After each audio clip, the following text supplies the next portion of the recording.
And good morning, Hoosier Nation. Welcome to the very first disappointing edition of Hoosier Morning After of the season of the DeVries area.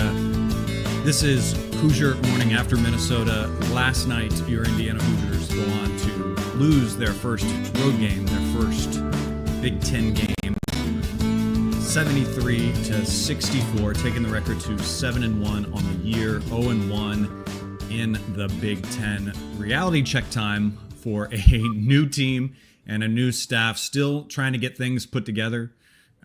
This was the first true road game, like I said, of the season for this team, and the offense didn't travel, and the mentality, the focus of this team didn't travel. There's a lot of people that will fight against the effort, and I don't know, I would argue the effort might have been there. Effort might have been a little bit higher, obviously, with Minnesota, and kudos to Minnesota, who was on their game. They were there to break down Indiana and keep Tucker DeVries and Lamar from shooting any threes. They were coming off a 3-game losing streak, coming home shorthanded, all of those stories. And leading up to this game, honestly, those were kind of things as I looked into Minnesota that had me a little bit worried going into this game, and rightfully so, as that shoe dropped on me in this. Again, did a great job taking away the 3-ball for Indiana, locking down our 2 leading scorers, and was truly a game of runs. And IU had lots of opportunities in this game to put it away. In the second half, there was a nice run by Indiana. When we went down, Lamar hit a 3, goes down on the other side, blocks the shot, and Tucker hits a 3 on the other side. That brought the game within 2, but Minnesota would wisely call a timeout and got refocused and got themselves settled and back in it, and Indiana failed to execute from there.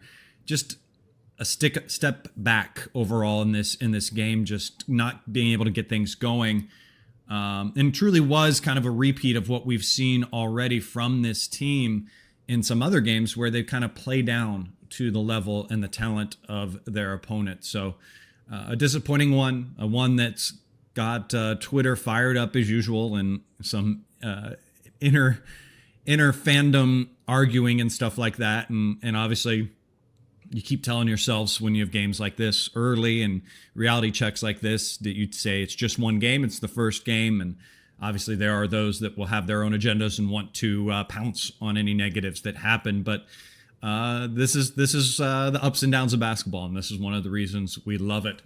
Thank you for being here with us. Here with me, always, Martha, the mop lady. Martha, give me your opening thoughts on this game. Good morning, Chad. Obviously, a dud last night. One on paper that, and one I think as the season goes on, you're going to look back on and be like, that should have been a win. There's no reason that shouldn't have been a win. Minnesota's kind of reeling. I think they're 4-4 going into the game, down 2 starters. So from a metric standpoint, I think Indiana was double-digit road favorite. So really just a game that, and obviously the barn has been a place that historically has caused Indiana a lot of problems, but, going into this game with the momentum that Indiana had, they're ranked. And sure, that ranking had some question marks by it. And ever since the Marquette win, there's been, the offense has looked like it's stalled a little bit, and some of that's been the opponents we played. So, but again, going in last night, you're like, man, this is a good first game to get that first Big Ten win and get some momentum going into what's going to be a tough stretch with Louisville and Kentucky looming. So it was frustrating. I think, in my opinion, the game was kind of lost in the last 5 minutes of the first half. Indiana built a 27-19 lead, and it dwindled in the last 5 minutes of the first half to a tie game. It was clear that Minnesota was going to take away the 3-point game, and I thought IU was really, really slow to adjust to that. You saw them adjust to it in the second half and get downhill and get fouled, but then they struggled with their free throws, and they struggled from 3, and they let all the things that Indiana can't do. Can't struggle from 3, you can't struggle from the free throw line, and you can't give up a lot of offensive rebounds. And they did all 3, and that's going to lose you any basketball game you play on, especially a Big Ten road opponent. So really, really disappointing. Again, we know we're going to see the good, the bad, the ugly with this squad, but that's a game that Indiana should have won, one that they're going to want to have back, I think, as the season goes on, because from a metric standpoint, it reeks. So hopefully they've they've got an opportunity to bounce back here, obviously with Louisville on Saturday. But yeah, just a disappointing effort last night. Yeah, I share your distaste for the barn as well. I cannot stand elevated courts. They scare me that a player's going to go flying off of them. Obviously, they practice that kind of situation, and players are aware of that. But it makes the bench feel disjointed and everything from it, and yeah, it's just so weird, and I don't like it. I don't like elevated courts. But you kind of started to shift, and I do want to talk about IU's offense. Obviously, they did game plan well, and they played Indiana the way you're supposed to, and put on tape for Indiana's opponents how you should play Indiana, and that's take away Lamar, take away the 3-point, and make them go downhill. And I think Indiana, like you said, made some adjustments. And I think the coaching staff, there's going to be a big narrative of the coaching staff didn't do anything or didn't try anything. And you saw adjustments. You saw Indiana go with a few back screens, some cuts and stuff like that in the second half to try to get some open threes. And there were some decent 3 looks. Some were forced that just didn't go down. But I think there was still, I don't know if that's an air gap between coaching staff, what they laid out, and the team just not executing it well in this one. That, again, that lack of that last hitch of focus that wasn't in this game.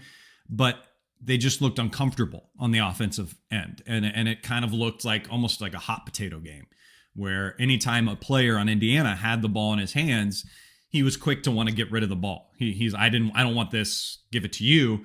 And it wasn't until Indiana realized that we needed to kind of get downhill that it was almost too late. And then not too many players were getting downhill. You had Lamar, who tried to get downhill a couple times in the second half. He gets blocked twice, kind of ill-advised. Third time at least was not the charm. He wisely shot faked and went up and made that third one.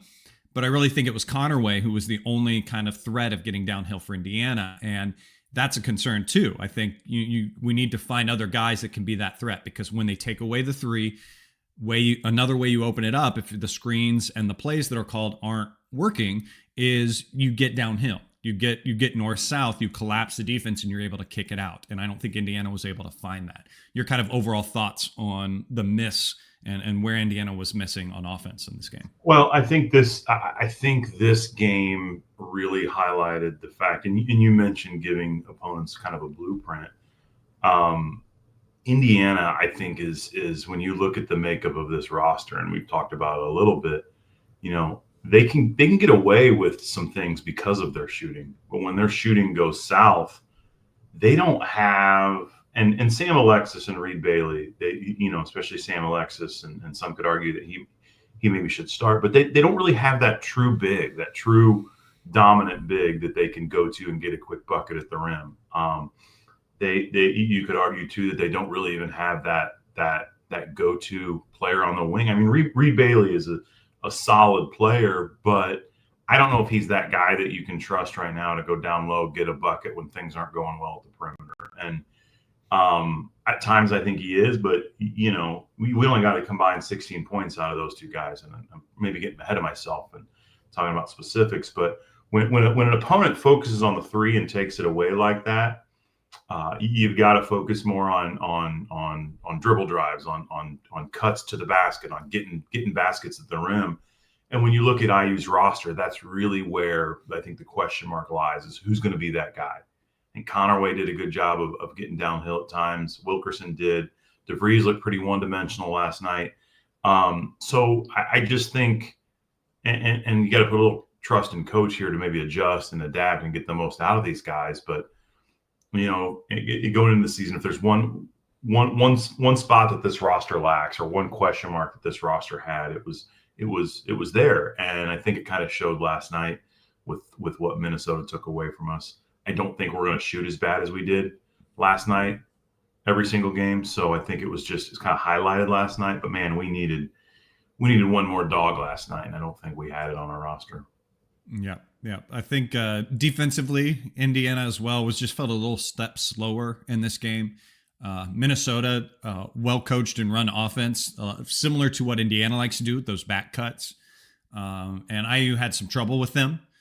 And there were multiple moments as well where I think one of your leaders had a really bad defensive game. Tucker DeVries. There were many moments in this game where he was going under screens against his guy, who was a 3-point shooter, and just like Tucker is out there, was going to look to shoot a three before he was going to drive anything. Yet Tucker's going around screens instead of fighting through him and staying glued to him. And then there were also some times where his player got some wide open threes because he just came over and was helping too much for no reason, no apparent reason. And I will say on one end, at least to take a positive away on the defensive side, is that we've seen earlier, and we saw a little bit more of it today or in last night's game, what Indiana's going to do when they are playing these bigs. And that was, they brought in a double down.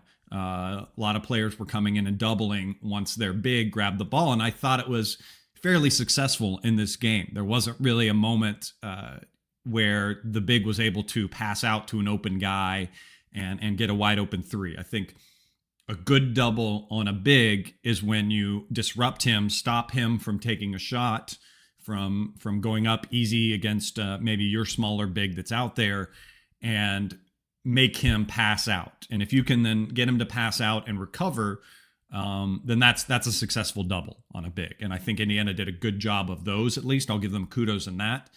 It didn't lead to any really turnovers, which is the major success you want to do. You want to really get them flustered and cause them to turn it over. But at least it did its job as what you want from a double. So I look at that as a positive going into this game. What are your thoughts on Indiana's defense? Oh, didn't I get you muted?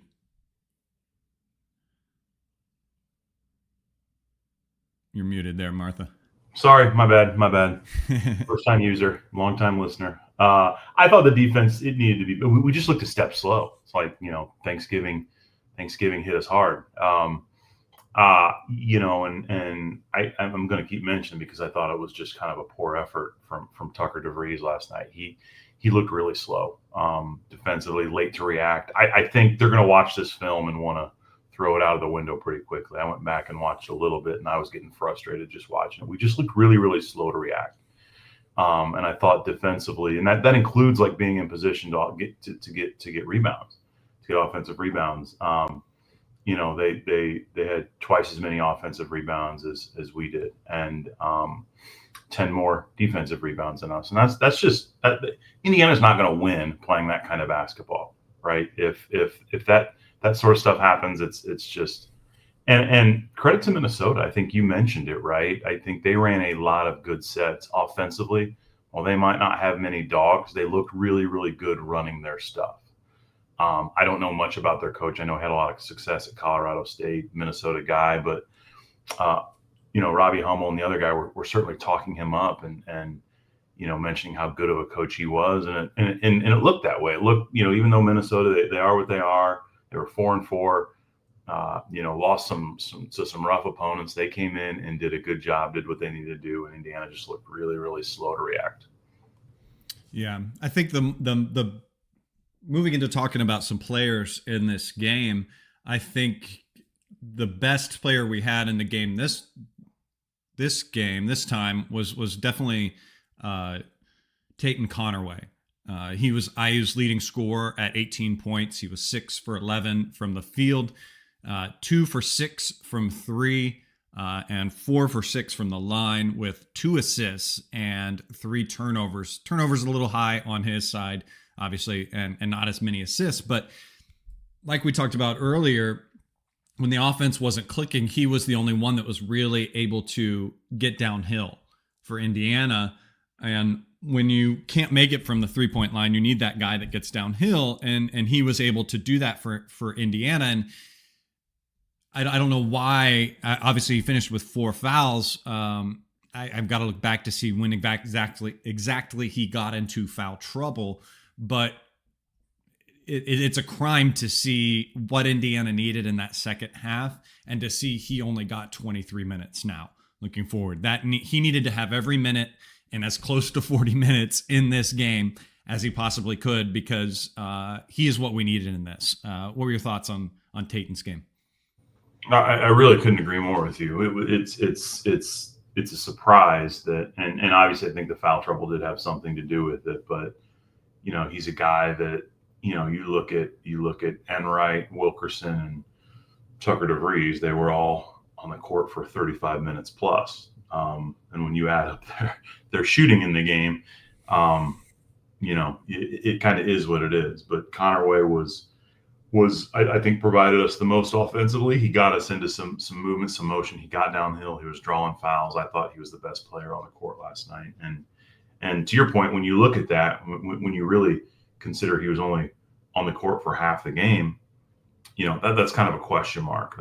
What's the why behind that? So I was impressed with him. I continue to be impressed with him. I think, the one thing, and I think you mentioned it, is and he only had 3 turnovers last night, but when you go back to Kansas State, I think he had 6 or 8 turnovers. So if he can continue to try to limit those, he's got a chance to do, I think, some special things, and really been a real bright spot for us this year.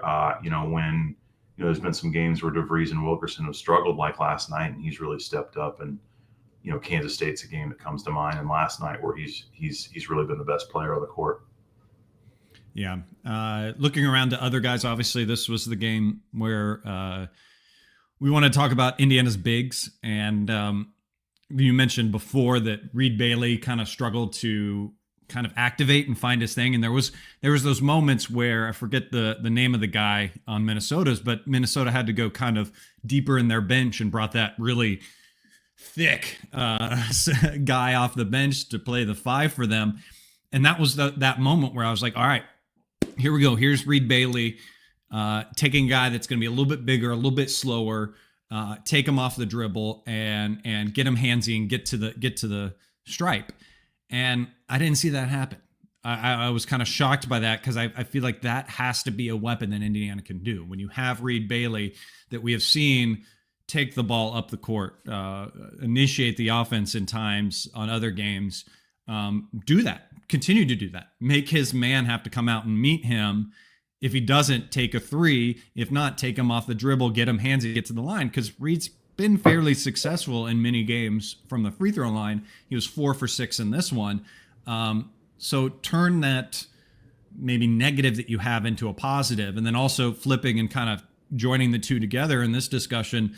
I think Sam Alexis had a fairly good game, and he just finished, let me see, how many minutes did he have? He had just 19 minutes. And you had mentioned earlier about Indiana needing that big down below that can just kind of get you a basket. And I think there was at least one moment where he got the ball in the block and did a great job and scored on Minnesota's big. And then we never went to that again. We went away from him. He didn't play as many minutes. So that was puzzling a little bit to me as well, that there was some success possibly to glean there.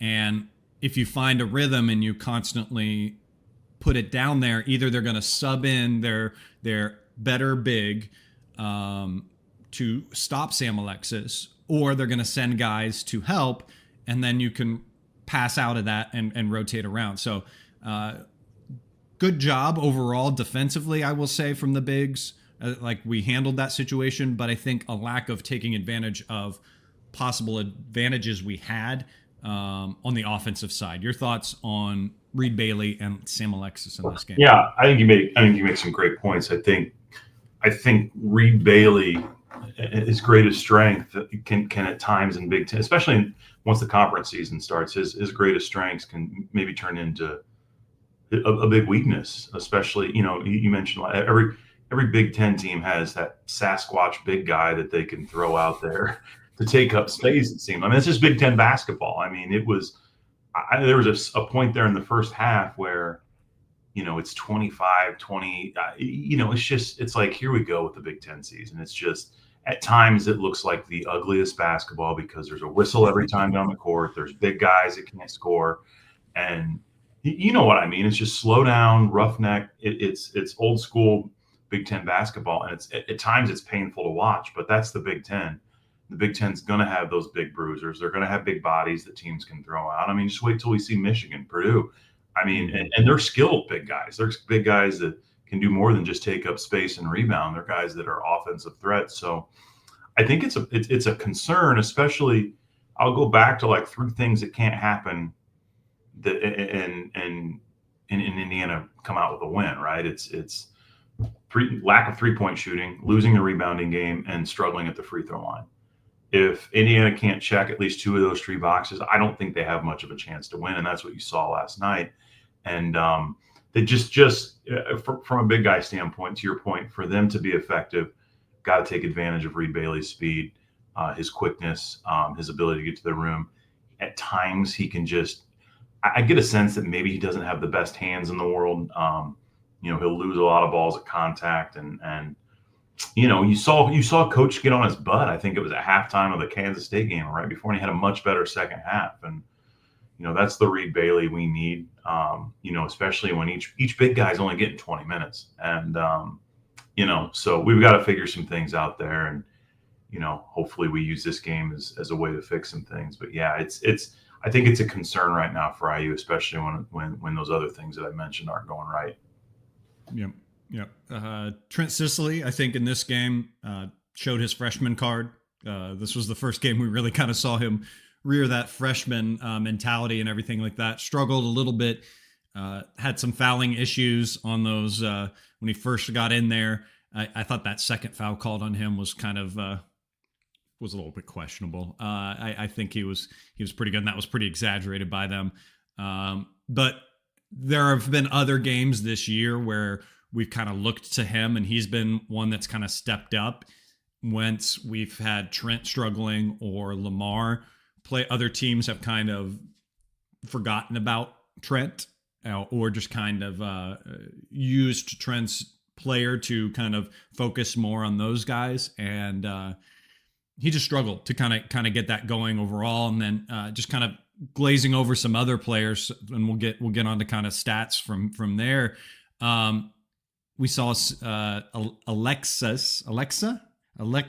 I'm gonna have to figure out how to say that exactly, but he went in for the first time, only got 3 minutes, kind of looked a little disjointed and everything, and a disservice to him to get in a game like this, because he needs to kind of get in there and get his feet wet and find the rhythm of this team when this team is playing a better rhythm, I should say. It's hard to get in there when a team's struggling and find chemistry when the chemistry just isn't there in general for you to slide into. I think Nick Dorn struggled again to find his footing. He only had 12 minutes, finished with the worst plus minus on the team, took 1-3 and missed that. Connor Enright, I will say, had another kind of hustle Connor Enright type of game, had the highest assists on the team at 7 with just 2 turnovers, the third highest minutes of the team, and the only player as well on the team to be up in the plus side, or the highest, I should say, at +7. The only one close to that was Tucker DeVries with +2. Everyone else was in the negative.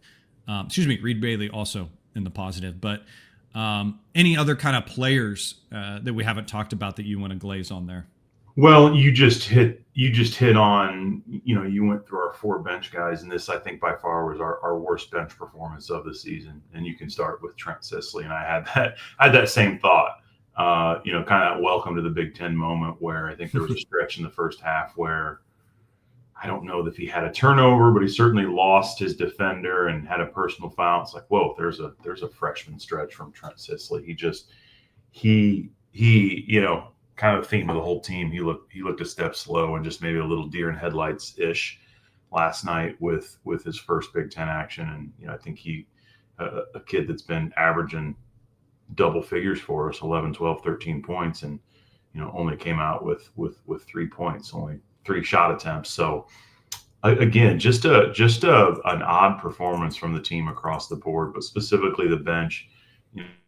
Nick Dorn still trying to. I thought we took a step in the right direction against was it Bethune Cookman or whoever we played this last home game. And finally scored in double figures, and a guy that we know has got some offensive prowess to him last night, but really gave us nothing last night outside of 3 fouls and a couple rebounds. So he's kind of a milk carton last night. So got to have more from the bench, man. It's you start digging into the box score and just, the bench performance was lacking. It kind of looks like from the years past style of box score. So again, this is going to be one to flush, I think, pretty quickly. And the beauty of this game is we're going to have a quick chance to respond here moving forward. But yeah, no real highlights from that bench for sure, outside of maybe Alexis, Yep. having a high, he was 5 for 7 from the field. He just, again, 19 minutes, 20 minutes for Reed Bailey. We've got to figure out a way to get a big on the floor for a little more than that. Yeah. This was definitely a game fans want to flush, but I think the team needs to sit on that and watch that tape over and over again. Lots of stuff for them to learn. Moving on to stats, good transition into that as well. You can really see when you look through the box score and the stats in this game where a lot of that lack of focus kind of showed up for Indiana. Obviously, biggest negative on it is the rebounding thing, 25 rebounds to 40.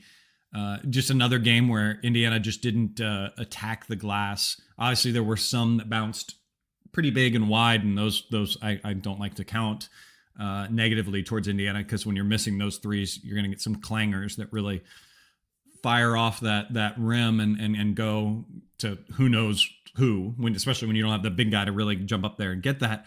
I think another really one that shows that as well is Indiana was 8 for 16 on layups. I think that really kind of points to the focus as well for Indiana. Looking into at least some positives maybe in it, I will say 7 turnovers to Minnesota's 16. And IU scored 22 points off of those to Minnesota's only 5 points off of turnovers, but also equally, you can maybe twist that to a negative, because with all those turnovers from your opponent and you still couldn't take advantage of it at least a little bit more or turn things around. So there's a situation there. Negative one as well, 7 blocks from Minnesota to Indiana's 2. Again, that goes hand in hand with those layups there. Obviously, guys going in that did get to the rim and stuff, not doing wisely, going up against big guys that rotated over. And then you just kind of look at the shooting. And that was obviously a situation that was big for Indiana. 40% on the game, 30% from 3. And one of the worst ones, I think, was the free throw shooting at 60%, and it was 50% in the second half.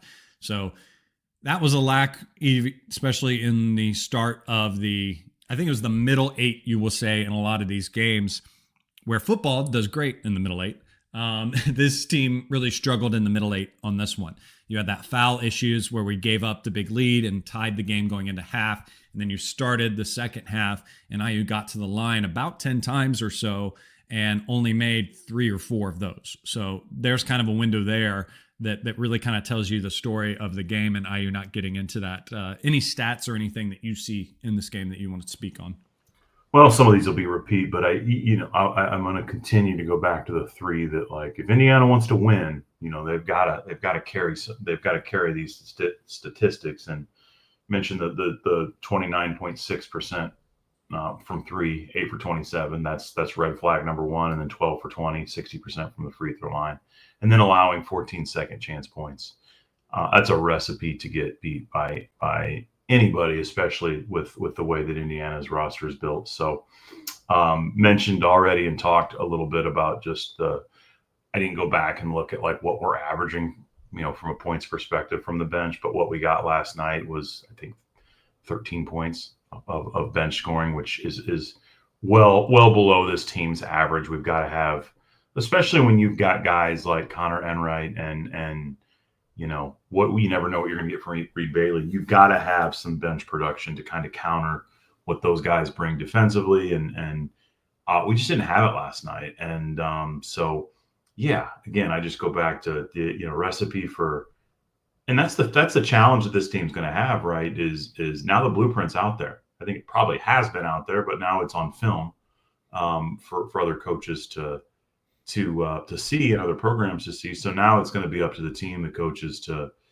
figure out a way to combat that. And the easy fix is just shoot better, right? But that's easier said than done. All right, what are we going to do when a team takes away the 3-point shot?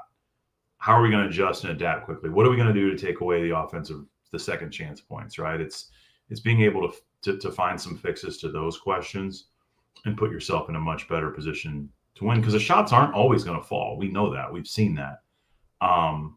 So you've got to have a way to combat that, and a way to certainly not combat that is to lose in those other two areas, and that's really what stuck out to me last night. Yeah. Some final stats I just wanted to go over too is that one that we've talked about and loved on this show so far this year was the assist to made field goals, and that again looks high in this game, but there's a little asterisk by that. So Indiana had 14 assists on this game on 22 made baskets. Now the issue is they had 33 missed baskets, and I think a lot of those missed baskets were in moments where Indiana wasn't making assists. Indiana wasn't making the passes. Guys weren't moving off the ball. And therefore, we were playing some hero ball and missed some shots. Some of those blocks, those missed layups, that kind of situation is where it rears that ugly head. But an interesting thing to obviously look at too, while you would think looking at the game that Indiana didn't take a lot of threes, we took 27 threes in this game. So they took a lot. They just weren't going in. And I think that comes along those same lines. Like we said, this team's going to win and die by the three. And you put in three more of those. Again, Indiana shooting 29.6. You get a little bit higher, closer into the 30s, what they've been averaging. And it's a very different game. So that's the wild thing with this team and the ups and downs that we are going to have to deal with watching them and get used to seeing and all that. So here we go. Buckle up, enjoy this ride as we come along. I will shift, though, and kick it back to you, Martha, to talk about our unofficial sponsor of this show. A great place, a great thing to do with tickets. If you are one of those people grumping on Twitter and don't want to watch this team, don't sell your tickets. Martha would tell you what you can do with those tickets. First off, to your point with grumping on the team, we knew. I mean, we're in year one of and I think it always compounds when you go through, when we look at the last 2 to 3 seasons, right? I think this season and this team is a victim of having that on their shoulders a little bit, when it shouldn't be that way, right? There's not been anything that we've been able to hang our hat on for the last couple of years. So, there's some built up frustration. I think in large, it's a fan base that thinks a move maybe should have been made a year quicker than it was. And I think there's just a lot of angst and built up anger, and it's tough, especially a game like I'm as guilty as the next person of just getting really, really frustrated at the moment and be like, here we go again, right? Looks like the same product we saw last year. And I think that's a bit unfair with the new staff, building a new roster, completely new roster. Didn't return a single point from last year's team. So there's going to be these moments as Coach DeVries builds his roster, right? And I think it's a little bit unfair to just start piling on this quickly. Twitter's built to be reactive, right? It's everybody's going to be reactive. It's not going to be any different. But I think to the point you just made about people, maybe not going and just giving up on the team. Hopefully that doesn't happen, because this team deserves our support. I'll get off my soapbox now. But if in the event you are considering getting rid of your tickets, the Hoosier Ticket Project, we had about 15 people at the women's game last night. And we've mentioned with the holiday break coming up, even though the men's schedule kind of stinks this year over the holiday break, there's just a couple weekend games on the front and back end of Christmas break. Those are great games to get deserving fans to Assembly Hall. Families are in town. Families are usually together during that stretch. So it's awesome to be able to send folks to games then. So if you're something you're interested in doing, making a donation, you can visit our website, HoosierTicketProject.org, right there on the screen. We'll walk you through the donation process, and we will make sure that your tickets find a very, very deserving home. We try to share as many photos as we can of our attendees at the game. So really, really cool thing. So yeah, if you've got tickets or just want to make a monetary donation, you can visit our website, hit the donate button, or if you know somebody that might be a good candidate to send to a game, there is a request tab on our website, same website as well. Thank you, Chadwick. Now you're on mute. Thank you for that. Now it's my turn to kind of get a mute air going on there. There you go. Yeah, it's definitely Yeah, I'm not going to say anything on it. You said enough on that. I'm not going to hark on that train anymore with the fandom and everything like that. But I will kick it back to you one last time. Give me your closing thoughts on this game. All you can do is flush it. I always praise you because of the premise of this show of sleeping on it for a night, sometimes 2, sometimes 3, depending on how the game went. But basketball, and Coach DeVries said it, we weren't going to win them all. And it's sometimes tough to hear from a coach, right? Because, you don't want that mindset creeping into any of your players. But, a loss was inevitable, especially a loss with a brand new roster. I've heard different media outlets, different fans. Everybody has said there's going to be some highs with this team. There's going to be some lows with this team. It's just the way the roster is built.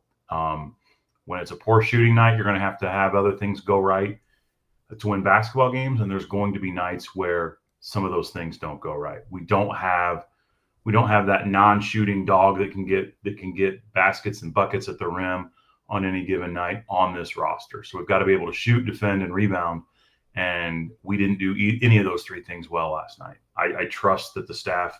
We've got some tough opponents. Louisville's a tough opponent. They're coming off a loss to Arkansas last night. That's going to be a tough game. Their roster's built a little bit better than ours, but if we shoot like we can, you never know what's going to happen. So it's just a roster that when things go right, they can beat anybody. When things go wrong, they can get beat by anybody, and that's what we saw last night. So I think just continuing to stick behind this team, opportunities right around the corner. I think we go Louisville, Penn State, Kentucky.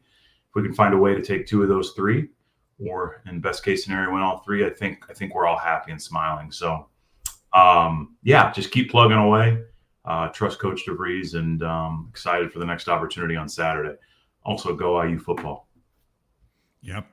Big kind of weekend and time from this point through Saturday going on for Indiana athletics overall. You've got volleyball, we have to shout out, who made the tournament and are hosting a game tonight at home. Their tip should be or hit, first serve. I don't know. What do they say in volleyball?